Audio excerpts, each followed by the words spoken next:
कक्षा 9वीं विषय गणित प्रश्नावली 14.2 अध्याय 14 सांख्यिकी। 3 सिक्कों को एक साथ 30 बार उछाला गया। प्रत्येक बार चिताने की संख्या निम्न है ना। एक भी बार चित नहीं आया उसको 0, एक बार चिताया 1, 2 बार चिताया, फिर 2 बार चिताया, फिर एक बार एक सिक्के पे चित, फिर 2 सिक्कों पे चित, फिर तीनों सिक्कों पे चित, फिर एक सिक्के पे चित, यानी 3 सिक्कों को एक साथ कितने बार 30 बार उछाल रहे। जितने बार चित आ रहे हैं उनको लिख रहे हैं। 0 का मतलब है तीनों में से एक भी सिक्के पर चित नहीं। 1 का मतलब है 3 में से एक सिक्के पर चित है। 2 का मतलब है 3 में से 2 सिक्कों पर चित है। और 3 का मतलब है तीनों के तीनों सिक्कों पर चित है। तो ये आंकड़े हमारे पास दिए।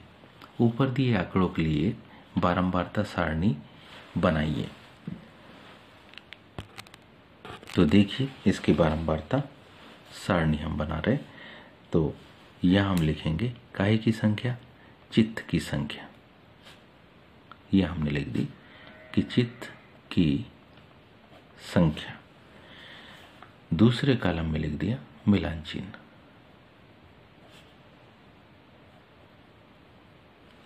तीसरे में लिख दिया बारंबारता।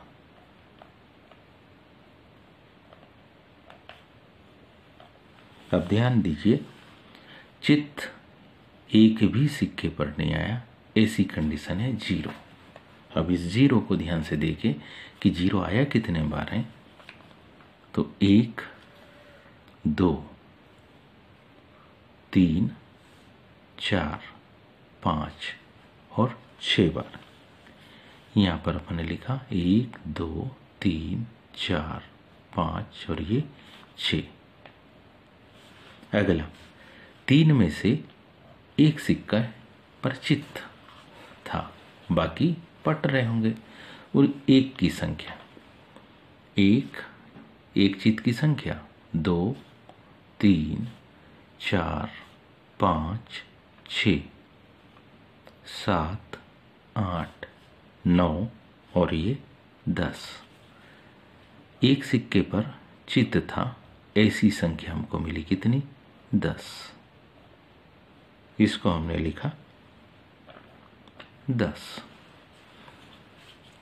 3 में से 2 सिक्कों पर चित्त था, ऐसी कंडीशन देखिए। 1, 2, 3, 4, 5, 6, 7, 8 और ये 9।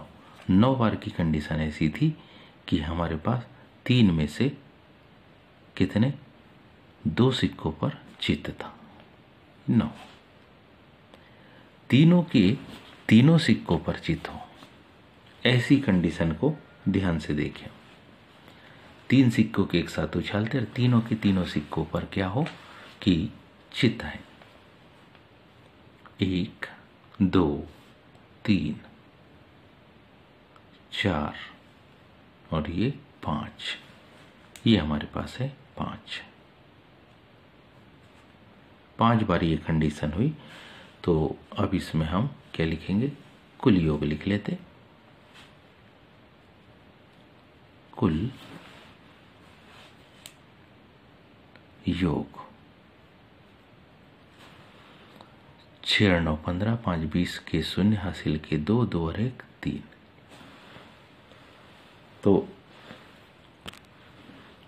तो इस तरीके से ये सारणी बन के तैयार है। उम्मीद है आप सबको समझ में आई होगी। आज के लिए इतना ही, शेष कल। धन्यवाद।